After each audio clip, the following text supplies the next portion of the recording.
కృష్ణుడంతటి వాడే సాందీపుని ఆశ్రమంలో ఎన్నో సేవలు చేశారు. బాబా వారిని ఆయన చేతులతో ఎత్తుకుని వేరే చోట కూర్చోబెట్టేవారు. సేవ మనలాంటి వాళ్ళం చేయలేం, మనకు అహం అడ్డొస్తుందన్నమాట. బాగా చాలా గబ్బర్ సింగ్ లాంటి కొడుకు కూడా ఏ రచయిత రాయలేదు. బాబా వారు మార్నింగ్ పూట వాళ్ళని బాగా తిట్టేవాడంట, కొట్టేవాడంట. వాల్యూస్ ఉండవద్దు, అర్హత ఉండవద్దు, సుగుణాలు ఉండవద్దు, ఇవన్నీ ఆ నీళ్లు కింద వేసి అదే లోటుతో అని కొడతాడు బాబా. ఏదైనా ఒక సేవను గురువు నిర్ణయించాలి. నెంబర్ 1. ఓం సాయినాథ్ మహారాజ్ కి జై. జై గురుదేవ. మనము బాబా వారి అంకిత శిష్యుడైన బయ్యాజీ జీవిత విశేషాలను తెలుసుకుంటున్నాం కదండి. ఈరోజు మనము బయ్యాజీ బాబా వారికి ఎటువంటి సేవలు చేసేవారు అనే విషయాలు ఈరోజు ఈ వీడియోలో తెలుసుకుందాం. ఎన్నో జన్మల పుణ్యఫలం ఉంటే కానీ మనకు ఒక సిద్ధ మహాగురువు లభించరు. అటువంటి గురువు మనకు లభించినప్పుడు ఆ గురువును సేవించుకునే వారి జన్మ ధన్యమవుతుంది. శ్రీకృష్ణుడంతటి వాడే సాందీపుని ఆశ్రమంలో ఎన్నో సేవలు చేశారు. సాందీపుని భార్య కట్టెలు కొట్టుకు రమ్మన్నా సరే ఆయన ఆ సేవ చేశారు. అలా గురువుకు సేవ చేసి శ్రీకృష్ణుడంతటి వాడే మనకు ఆదర్శంగా నిలిచారు.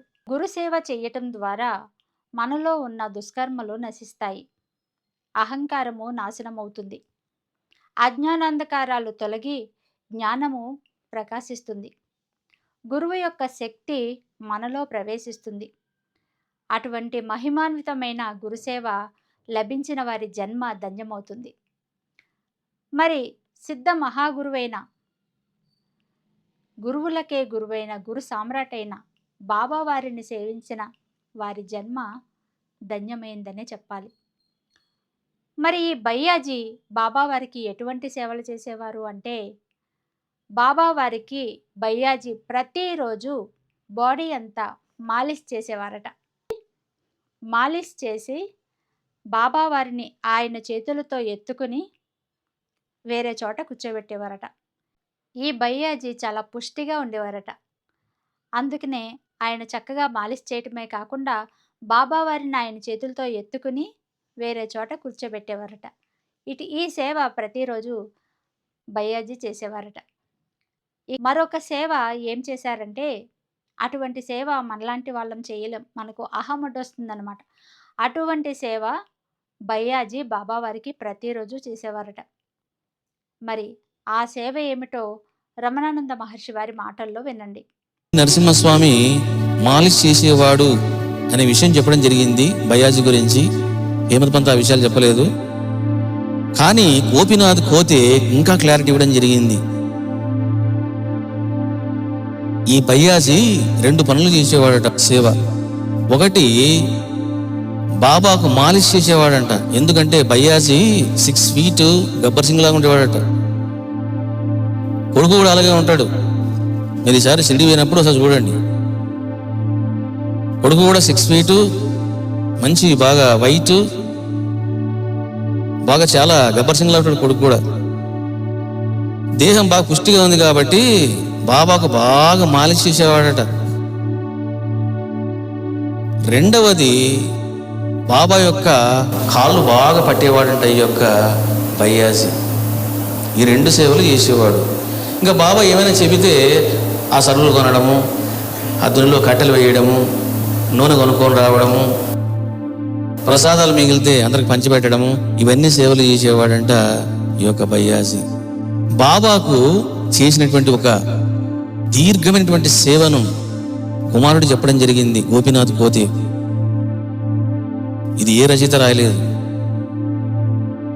బాబా వారు మార్నింగ్ పూట కాలకృత్యాలకు వెళ్ళినప్పుడు లెండి తోటకు ఒక పెద్ద లోటా నిండా నీళ్లు తీసుకొని ఈ బయ్యాజీ వెళ్ళేవాడట. అక్కడ వెళ్ళి పెట్టేవాడు. బాబా తోటలకు వెళ్ళేవాడట. ఈ సేవ ఎన్ని సంవత్సరాలు చేశాడయ్యా అని అంటే 14 సంవత్సరాలు చేశాడంట బయ్యాజీ. 14 సంవత్సరాలు మళ్ళీ ఆ సేవలో ఎవరు ఇంటర్ఫీర్ కాలే. కాబట్టి ఎవరైనా బాబాకు కాలకృత్యాల కోసం నీళ్లు పెట్టాలి అంటే అది ఎవరు పెట్టాలంటే బయ్యాజి పెట్టాలి. బయ్యాజి కనుక పెట్టలేదా, మరొకడు కనుక పెట్టాడా, బాబా వాళ్ళని బాగా తిట్టేవాడంట, కొట్టేవాడంట. అందుకే చూడండి, ఈ విషయాన్ని హేమంత్ పంత్ కూడా చక్కగా చెప్పడం జరిగింది. హేమంత్ పంత్ ఇలా చెప్తాడు, బాబా ఒక్కొక్కరికి ఒక సేవ ఇచ్చేవాడు. అది బాబా స్టైల్ ఎలా ఉంటుందంటే ఒక్కొక్కరికి ఒక సేవ ఇస్తాడు. ఆ సేవ ఇచ్చే ముందరే చూస్తాడు, వీడి అర్హత ఏమిటి, వీడి అబిలిటీ ఏమిటి, వీడి యొక్క సామర్థ్యం ఏమిటి, వీడి యొక్క కౌశల్యం ఏమిటి, ఇవన్నీ చూస్తాడు ఆయన. సిద్ధ మార్గంలో ఇది ఉంటుంది. చాలా మంది అనుకుంటూ ఉంటారు, ఆ సేవ ఎందుకు వాళ్ళకి ఇచ్చారు, నాకెందుకు ఇవ్వలేదు అనుకుంటారు. వాల్యూస్ ఉండవద్దు, అర్హత ఉండవద్దు, సుగుణాలు ఉండవద్దు, ఇవన్నీ ఉంటాయి. కాబట్టి హేమంత్ పంత్ కూడా చెబుతున్నాడు, బాబా ఒక్కొక్కరికి ఒక సేవ ఇచ్చేవాడు. జీవితాంతం ఆ సేవ వారు మాత్రమే చెయ్యాలి. చూశారా, ఏదైనా బాబా కనుక ఇచ్చాడు అని అంటే అది ఇంక వాళ్ళే చేయాలి. ఆ సేవ వారు మాత్రమే చేయాలి. ఇది సాయి నియమం. ఇది ఎవరి నియమము? బాబా యొక్క నియమం. ఎవరైనా ఆ సేవలో జోక్యం చేసుకుంటే, అది ఎవరైనా గనక నేను వెళ్తానులే ఈరోజు అని చెప్పేసి కనుక లోట తీసుకుని పోయాడా, ఆ నీళ్లు కింద వేసి అదే లోటతో అని కొడతాడు బాబా. ఆ టైపు ఏంటో నువ్వు లోట తెచ్చేది అని చెప్పి చాలా అని బయ్యాజిని తిట్టి వాడిని కూడా కొట్టేవాడట. ఆ సేవలో జోక్యం చేసుకుంటే సాయి విపరీతంగా తిట్టేవారు, కొట్టేవారు, అసలు సహించేవారు కాదు. తిట్టేవారు, కొట్టేవారు, అస్సలు సహించేవారు కాదు. సో గురు శిష్య సంబంధం ఏ విధంగా ఉండాలో ఇక్కడ నిర్దేశించబడుతూ ఉన్నది.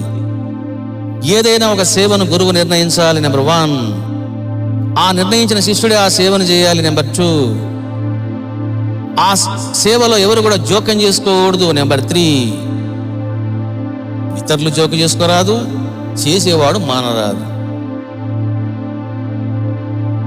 అందువలన చూడండి, 14 సంవత్సరాలు ఏకధాటిగా పొద్దున్నే లెగడము, బావ దగ్గర పరిగెత్తడం, ఆ సేవ చేసేవాడంట బయ్యాజీ.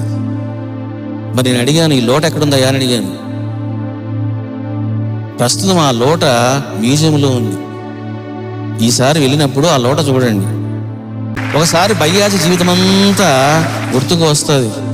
ఈసారి మ్యూజియంకి వెళ్ళినప్పుడు మీరు అది చూడండి.